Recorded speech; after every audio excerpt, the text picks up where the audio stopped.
আরে ধুর মিয়া, আমি কি কমু? আমি এখানে কাজ করতে এসেছি, কোন বজ্জাত যেন আমার লুঙ্গি ধরে মারছে টান। একটু হলেই আমার ইজ্জতের দফানাফা হয়ে যেত। ভাগ্যিস নিচে 3/4 প্যান্ট পরেছিলাম। বরকনে দুজনেই এতক্ষণ এইদিকে হতভম্ব হয়ে তাকিয়েছিল, তবে এদের কথোপকথনে ওরাও আসতে শুরু করেছে। আবার পুরনো ফর্মে চলে এসেছিস, দেখেছিস তোর ছোট্ট ভুলে সবার কেমন নাজেহাল অবস্থা। সৃজন রিমঝিমের উদ্দেশ্যে কথাগুলো বলে। রিম চুপচাপ স্মৃতির হাত টেনে ভিড় থেকে বেরিয়ে ফাঁকা জায়গায় এসে, স্মৃতি এখানে এসেও হাসতে হাসতে বলে, ভাই তুই কি খেলা দেখালি, হাসতে হাসতে আমি চাঁদের দেশে চলে যাচ্ছি। যদি ধরা পড়ি না, ওদের সবাই এসে আমাকে চ্যাপটা চিড়ে বানিয়ে দিয়ে যাবে। রিমঝিম, তার বলতে হয় নাকি? স্মৃতি, কাজী বিয়ে পড়ানো শুরু করে দেয়। রিমঝিমা স্মৃতি প্রিয়ার দিকে তাকিয়ে কিছু একটা মেলানোর চেষ্টা করছে। প্রিয়া আপুর চোখে মুখে দেখেছিস কতটা খুশির ছোঁয়া, মনে হচ্ছে যেন আদি ভাইয়াকে ভালোবেসেই বিয়ে করছে। রিমঝিম প্রিয়ার দিকে নজর রেখেই বলে, আমিও তাই দেখছি। আমি তো ভেবেছিলাম হয়তো প্রিয়া আপুর পরিবারের লোকেরা পারিবারিকভাবে বিয়ে ঠিক করেছে এবং প্রিয়া আপুকে রাজি করিয়েছে, কিন্তু এখন তো তা মনে হচ্ছে না। আর ভাইয়ারও কোনো রিয়াকশন নেই। আমিও তাই ভাবছিলাম, কেমন গোলমেলে লাগছে ব্যাপারটা। এখানে কোনো চক্কর নেই তো? থাকলেও ভাইয়া আর প্রিয়া আপুই বলতে পারবে, কিন্তু ওরা কেন আমাদের বলবে? তাও ঠিক। বিয়ের কাজ শেষে বিদায় পর্ব শেষ করে সবাই বাড়ি ফিরে আসে রাতকায় 11টায়। স্মৃতি নিজের রুমে চলে যায়। রিমঝিম রুমে এসে চেঞ্জ করার বদলে প্রিয়া আর সৃজনকে নিয়ে ভাবতে শুরু করে।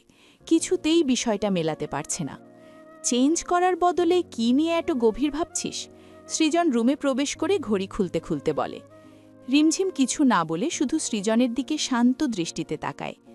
রিমঝিমের আচরণ সৃজন হয়তো বুঝতে পারছে, তাই ওদিকে না তাকিয়ে নিজের কাজে ব্যস্ত হয়। আপনার খারাপ লাগছে না? হঠাৎই প্রশ্ন করে। আমার কেন খারাপ লাগবে? প্রিয়া আপুর বিয়ে হলো, যার বিয়ে হওয়ার তার হয়েছে, এতে আমি কেন মন খারাপ করব? আশ্চর্য! আপনি তো আপুকে ভালোবাসেন। ওয়াশরুমে যেতে গিয়েও আর যায় না, ঘুরে রিমের দিকে আগাতে শুরু করে। একেবারে কাছে এসে রিমের ওপর ঝুঁকে পড়ে। রিম আবার পিছন দিকে একটু ঝুঁকে যায়। তোর এই ছোট্ট ব্রেনে এত প্রশ্ন কোথা থেকে আসে? এত কিছু জানা তো স্বাস্থ্যর জন্য ভালো হবে না। যেই জায়গায় আছিস সেখানেই এনজয় কর, এই প্লটটা তোকে মেলাতে হবে না। দ্রুত পায়ে ওয়াশরুমে চলে যায়। সোজা হয়ে ফোঁস করে একটা শ্বাস ছাড়ে। কি আশ্চর্য, এভাবে ঝুঁকতে হবে নাকি? মানুষ তো দমবন্ধ হয়ে মারাও যেতে পারে, তাই না? উনি যেমন রহস্যে বাঁধা, তেমনি ওনার বিষয়গুলো রহস্যময় চাদরে মোড়ানো। মানুষ না হয়ে ওনার ভূত হওয়া উচিত ছিল। ভূত হলে প্রথমে এসেই তোর ঘাড় মোটকাতাম। বেরিয়ে আস্তে আস্তে। আমি তো কথাটা আসতেই বললাম, তাও শুনে নিল মনে মনে। শুনতে পেয়েছি, তোর মনের কথাও শুনতে পেয়েছি। চমকে গিয়ে রিমঝিম সৃজনের দিকে তাকায়। এভাবে তাকাস না রে, আমি বেসামাল হয়ে যাব। এমনিতেই নীল রঙা শাড়িতে তোকে মন মাতানো সুন্দর লাগছে, মনে মনে বলে।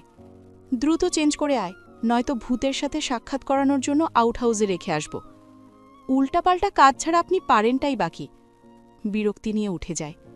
পরের দিন আদির বাড়িতে আজ রিসেপশন পার্টি। স্মৃতি রিমঝিম সকাল থেকেই এখানে। বিকেল হতেই সৃজন চলে আসে। সকালে হাসপাতালে যাওয়ার সময় এখানে ড্রপ করে চলে গিয়েছিল। সৃজনের ড্রেস আপ সম্পূর্ণ black, black pant, black shirt. স্মৃতি রিমঝিম লম্বা গাউন ম্যাচিং হিজাবে ড্রেস আপ করেছে। দুপুরের পরপরই অনুষ্ঠান শুরু হয়েছিল। এখন প্রায় সন্ধে হয়ে এসেছে। রিমঝিম, স্মৃতি, সৃজন একসাথে হালকা খাবার খেয়ে নেয়। খাওয়া শেষে সৃজন টেবিল থেকে উঠে টিস্যু দিয়ে মুখ মুছে ডাস্টবিনে ছুঁড়ে ফেলে। ঘুরতেই হুট করে একটা মেয়ে সামনে এসে দাঁড়ায়। মেয়েটার পোশাকে আভিজাত্যের ছোঁয়া, দেখে বোঝা যাচ্ছে একটু বেশিই মডার্ন। হাই, আমি রাই, হোয়াটস ইয়োর নেম? হালকা হেসে। হঠাৎ মেয়েটার আগমনে রিমঝিম স্মৃতি মেয়েটার দিকেই তাকিয়েছিল। রিমঝিমের কাছে মেয়েটার হাবভাব ভালো লাগে না, সৃজনের বেশ বিরক্ত লাগে।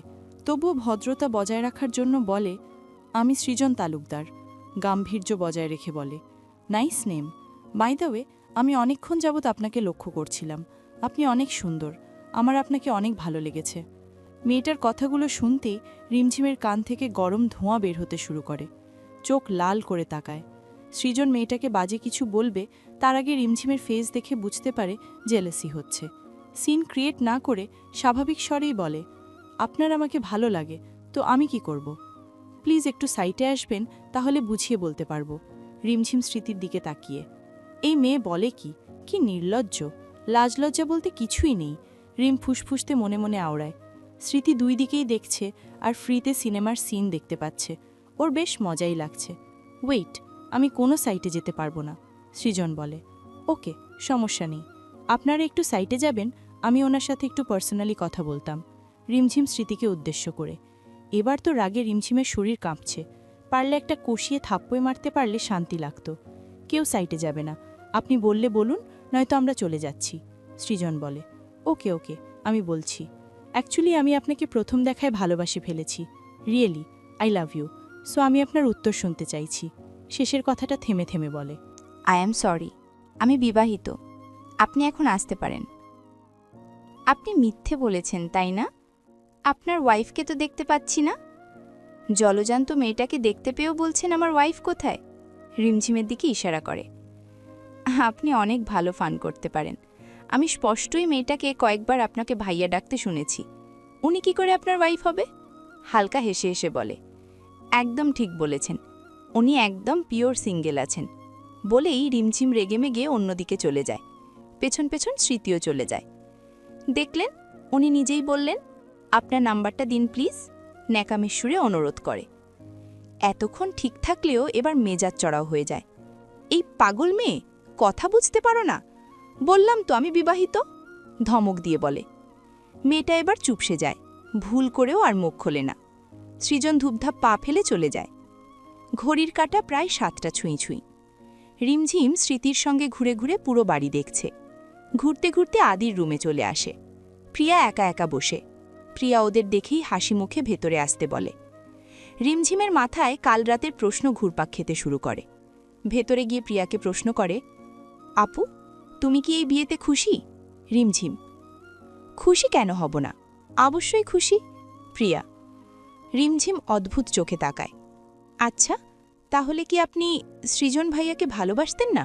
প্রিয়ার এতক্ষণ হুঁশ না থাকলেও এবার খেয়াল হয় রিমঝিম কেন এটা নিয়ে প্রশ্ন করছে। কি হলো আপু? সৃজন তো আসলে তোমাকে... তোরা এখানে কি করছিস? হঠাৎ সৃজন রুমে প্রবেশ করতে করতে বলে। সৃজনকে দেখে প্রিয়া আর কিছু বলে না। তোরা যা, প্রিয়ার সাথে আমার কিছু কথা আছে। সৃজন। দুজনেই আকাঙ্ক্ষা ভরা হৃদয় নিয়ে বেরিয়ে আসে। রাত আরও গভীর হয়ে যায়। স্মৃতি কথায় খুঁজতে খুঁজতে রিমঝিম ছাদে চলে আসে। কেউ নেই দেখে যেতে নিয়েও দূরে টেবিলে কিছু দেখতে পেয়ে থেকে যায়। কাছে এসে ড্রিঙ্কসের মতো কিছু দেখে। আশেপাশে কেউ নেই, তাই আবার ড্রিঙ্কসও মনে হয় না। মনে শখ জাগে একটু খাওয়ার জন্য। গ্লাস তুলে একবার খেতেই চোখ মুখ কুঁচকে যায়, তবুও পুরো গ্লাস খায়। এবার আরও আকাঙ্ক্ষা বেড়ে যায়, পুরো বোতল নিয়ে ঢকঢক করে খেয়ে ফেলে। মাথাটা ঝিমঝিম করে ঘুরছে, চোখে ঝাপসা দেখছে।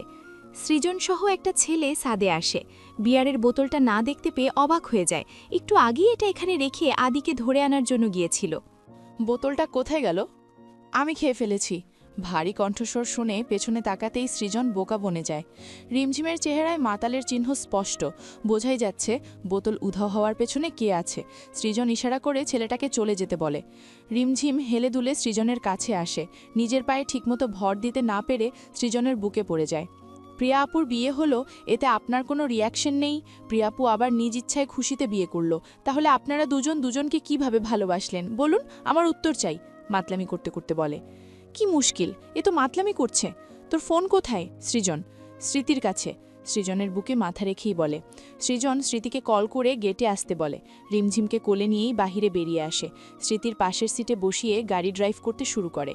বিষয়টা বুঝতে স্মৃতির একটু সময় লাগে। কয়েক মিনিটে বাড়িতে পৌঁছে যায়। রিমঝিমকে কোলে নিয়ে রুমে ফিরে আসে। বিছানায় শোয়াতে গেলে রিম সৃজনকে ছেড়ে দেয় না, শক্ত করে চেপে ধরে বুকের সাথে লেপ্টে আছে। একটু কষ্ট করে সময় নিয়ে নিজেকে ছাড়িয়ে নেয়। একদিন পর আজকে রিমঝিম সকাল সকাল ঘুম থেকে ওঠে। বাহিরে কিছুক্ষণ পায়চারা করে রুমে আসতেই সৃজন বলে, গাধার মতো কাজ করা একটু কমিয়ে দে। এর আগেরবার আমার ইম্পর্টেন্ট ফাইলগুলো নিজের পুরনো বই খাতার সাথে পেপারওয়ালাকে দিয়েছিস। তোর কপাল ভালো, ওগুলোর আরেকটা কপি ছিল। এবার যেন কোনো গন্ডগোল না হয়। দুটো ফাইল টেবিলে রেখেছি, একটু পর নিয়ে যাব। পেপারের কথা মনে হতেই মনে মনে হাসে। সেদিন কি যে বোকামিটা করেছিল। সৃজন রুম থেকে বেরিয়ে যাওয়ার পর আবার নিচে যায়। নুডলস এনে রুমে বসে খেতে শুরু করে। খেতে খেতে বই খাতাগুলো সামনে টেনে নেয়। ফোন হাতে নিয়ে ইউটিউবে প্রবেশ করে। সামনে একটা ফানি শর্ট ভিডিও দেখে সেখানে চাপ দেয়। নুডলস ঝাল হওয়ার কারণে ফোনে চোখ রেখেই পানির গ্লাস হাতে নেয়।